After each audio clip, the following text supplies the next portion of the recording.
বাতৰি কওঁ আৰু বাতৰি পৰিৱেশন কৰিও আমাৰ লাজ লাগে, কাৰণ সমস্যা আমি দেখাই থাকো। সমস্যা সমাধানৰ স্বাৰ্থত আজিলৈকে কিন্তু একো কাম কৰা দেখা নাপালো।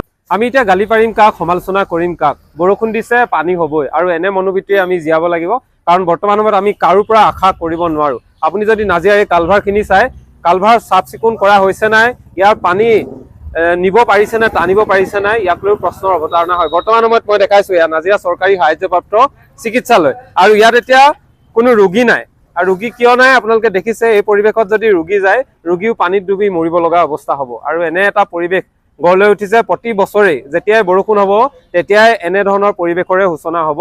নাই কোনো পৰিৱৰ্তন, নাই কোনো ইয়াত ইনষ্ট্ৰাকশ্যন, এনেধৰণৰ কোনো তেওঁলোকে কনষ্ট্ৰাকশ্যন কৰা নাই। এনেধৰণৰ তেওঁলোকে বিজ্ঞানসন্মত কোনো ধৰণৰ প্ৰযুক্তিবিদ্যাৰে কোনো ধৰণৰ তেওঁলোকে এনেধৰণৰ ড্ৰয়িং কৰা নাই, যাৰ থ্ৰুৱেদি যাতে এই পানী ৰোধ কৰিব পাৰে। বৰ্তমান সময়ত আমি পূৰ্বেও দেখাইছো নাজিৰা যি গাদৰ দলঙৰ তলৰ পানীৰ পৰিৱেশ, আৰু হয়তো এই ঠাইডোখি ডাউন হৈছে হয়তো।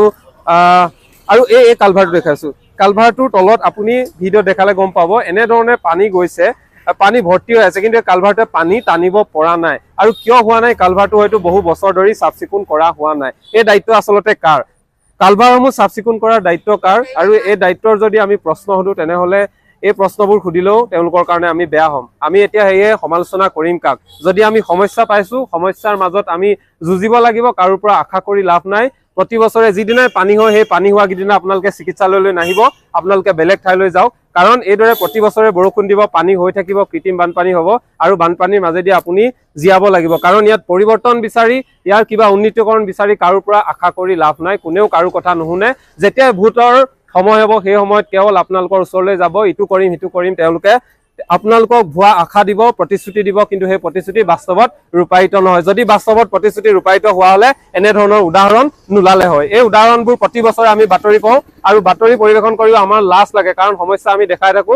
সমস্যা সমাধানৰ স্বাৰ্থত আজিলৈকে কিন্তু একো কাম কৰা দেখা নাপালো। এতিয়া নাজিৰা নগৰৰ মানুহে এমাহ ধৰি খোৱা পানী পোৱা নাই, কিন্তু সেই ক্ষেত্ৰতো আজিলৈকে তেওঁলোকে এই স্কিম ঠিক কৰাৰ ক্ষেত্ৰত কিন্তু নগৰত এমাহ সময় ধৰি তেওঁলোকে একো কৰিব পৰা নাই। ইয়াতকৈ লজ্জাৰ বিষয় কি হ'ব পাৰে? আৰু আজি কৃত্ৰিম এজাক ধাৰাসাৰ বৰষুণ দিয়াৰ পাছতেই নাজিৰা চিকিৎসালয় ডুবি গৈছে, আৰু ইয়াত এতিয়া কোনোবা ৰোগী আপুনি ডক্টৰৰ ওচৰলৈ আহিব পাৰিব বুলি ভাবিছেনে? আৰু এই যিহেতু ফাৰ্মাচীলৈ ৰোগী আহিব পাৰিব বুলি ভাবিছেনে? এনেধৰণৰ এটা পৰ্যায়লৈ গতি কৰিছে নাজিৰা।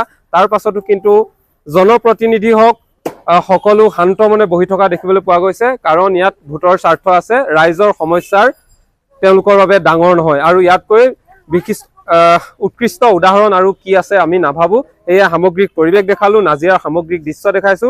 প্ৰতিটো দিনতে বৰ্তমান সময়ত যি ধৰণে সমস্যা জৰ্জৰিত হৈছে। আৰু এটা কথা ক'ব লাগিব, নাজিৰাত কেইদিনমানৰ আগত বহু কালভাৰ নিৰ্মাণ কৰা হ'ল, কিন্তু সেই কালভাৰসমূহ কিমান পৰ্যায়ত কিমান সুন্দৰকৈ নিৰ্মাণ কৰা হ'ল সেই কথাও কিন্তু কোনো তদন্ত নহ'ল, ভালদৰে চোৱা নহ'ল। আৰু কেইদিনমানৰ পাছত যদি কালভাৰবোৰ ভাঙি যায়, ইয়াৰ বাবেও দুখী কিন্তু ৰাইজে হ'ব।